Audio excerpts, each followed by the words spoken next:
Gramsci acreditava o seguinte, que a cultura europeia, com aquelas 3 colunas, a ética judaico-cristã, a filosofia grega e o direito romano, precisava ser implodida. Mas implodida como? Lentamente, anonimamente, gradualmente. Então, gente, essas coisas, na técnica gramsciana, nada pode ser ostensivo. Tudo deve ser disfarçado. Você deve subministrar o veneno ao paciente e ele deve tomar aquilo todos os dias espontaneamente, achando que é remédio. Compreende? Você deve dourar a pílula. Você tem que apresentar para a pessoa o veneno que irá matá-la, como se aquilo fosse o medicamento de sua salvação. Você precisa destruir a cultura em nome da dignidade do homem. Em nome da liberdade, você cria a ditadura. Em nome da dignidade do homem, você cria a destruição. Em nome dos direitos humanos, você cerceia os direitos. E é isso que é o caminho gramsciano. É o caminho onde, e aqui é importante isso para vocês desde o início, existe uma propaganda e existe uma realidade. Uma coisa é o que o marxismo cultural alardeia, outra coisa é o que ele realmente faz. Um dos filósofos que Gramsci estudou e que todo o pessoal da esquerda venera é Maquiavel. E Gramsci colocou claramente que aquilo que Maquiavel fez a favor do príncipe, nós devemos agora fazer a favor do partido, que é o novo príncipe. Ou seja, não existe certo e errado. Não existe moral e imoral. Eles conhecem a sua lógica burguesa e sabem que você tem um apego atávico ao bem e ao mal, a distinção do que é certo e do que é errado, do que é moral e imoral, do que é ético e não é ético, e ele irá usar isso contra você. Afinal, os comunistas são contra ou a favor do homossexualismo? Depende. Quando o homossexualismo atrapalha a revolução, eles são contra o homossexualismo. Quando o homossexualismo ajuda a revolução, eles são a favor dele. Não existe certo e errado. Existe simplesmente o que ajuda a revolução. Por quê? Porque não existe verdade. O mundo é irracional. A realidade é caótica.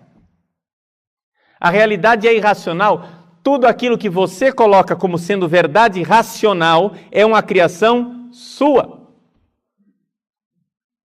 E se você tem um sistema racional, rígido e engessado, burguês, eles têm um sistema racional, versátil, revolucionário e dialético.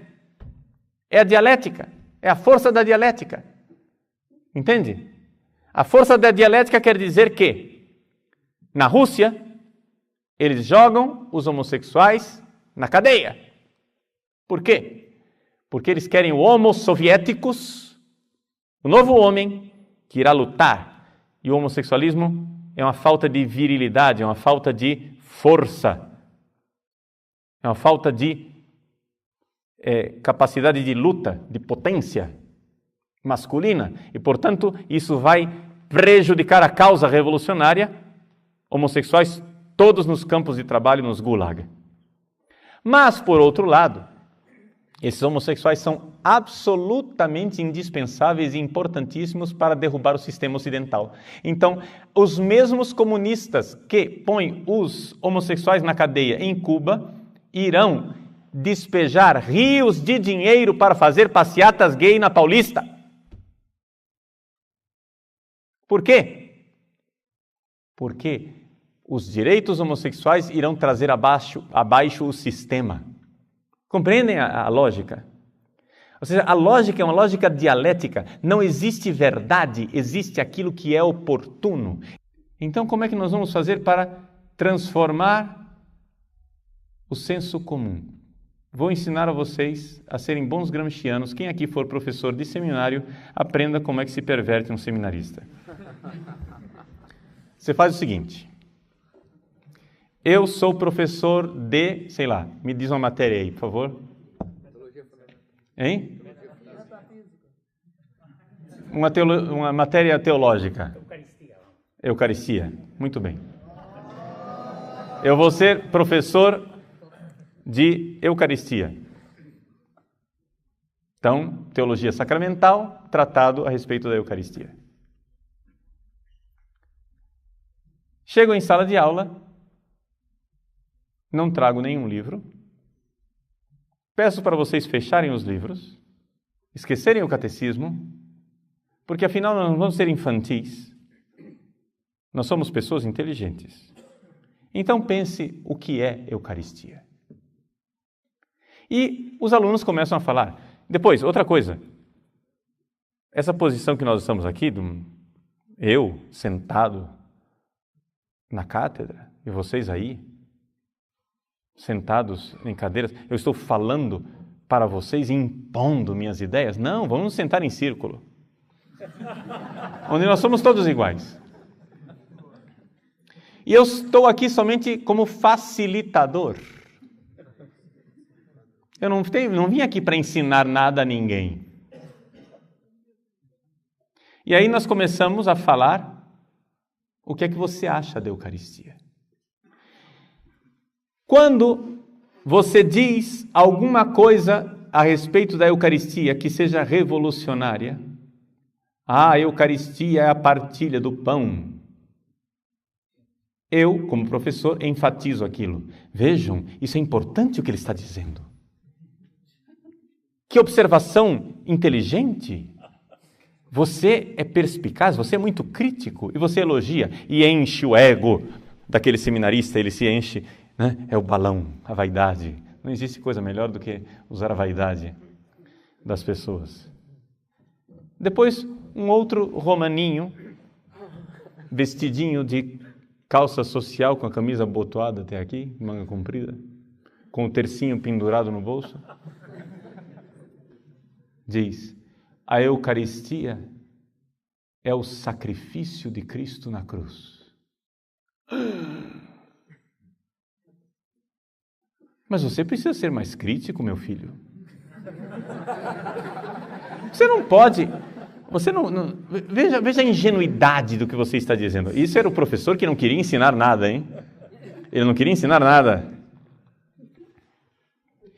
Você é muito ingênuo. Porque, veja, quando é que Jesus instituiu a Eucaristia? Foi na última ceia, era uma refeição. Que bobagem! A Eucaristia é uma refeição onde Jesus ensinou a partilha. A Eucaristia é serviço. Olha o que Jesus fez na Eucaristia.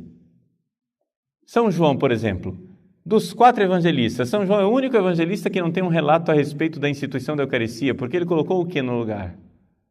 O lava-pés. A Eucaristia é isso, é serviço. É lavar os pés. E então assim você ri do que é tradicional, escarnece o que é a fé da igreja tradicional, colocando como não crítico, como ingênuo, enaltece aquilo que é revolucionário. Os alunos voltam para casa sem praticamente ter aprendido nada de novo, mas com o senso comum invertido. Ou seja, você reforça o que no senso comum é revolucionário e você escarnece, faz pouco caso daquilo que é a fé da igreja tradicional. E se você fizer isso, você será um bom professor teórico, gramsciano, marxista. Compreendem? Você não precisa ser um grande intelectual. E isto é uma das razões pelas quais o sistema educacional brasileiro está absoluta e totalmente falido, porque as nossas universidades, todas, estão infiltradas de gramscismo. Você vai ensinar português na sala de aula. Para ensinar português hoje em dia, o que é que você faz? Você não entra com a gramática e ensina português. Você não ensina mais gramática, verbo, sujeito, complemento, objeto direto, adjunto nominal, restritivo, adjunto adverbial, verbo regência verbal, essas coisas. Nada disso, que bobagem! O português é para comunicar. Nós estamos aqui para fazer comunicação. Então você vai dar um texto para o aluno de um tema social que você queira debater, e você vai debater política enquanto está sendo pago para ensinar português. Compreende? Porque você tem que ensinar o aluno a se expressar. E se o aluno falar português errado, não tem problema. Nós vai, nós vem, nós volta, nós quer. Isso daí não é português errado. Você tem que relativizar a coisa, é que ele não está usando a chamada norma culta. Mas essa não é a única forma de falar português. Tem várias formas de falar português. E assim você vai. Ou seja, é a lenta e gradual imbecilização de uma nação. Hoje, os nossos alunos chegam à universidade absolutamente analfabetos. Porque ao invés de aprender português, estavam aprendendo cartilha marxista.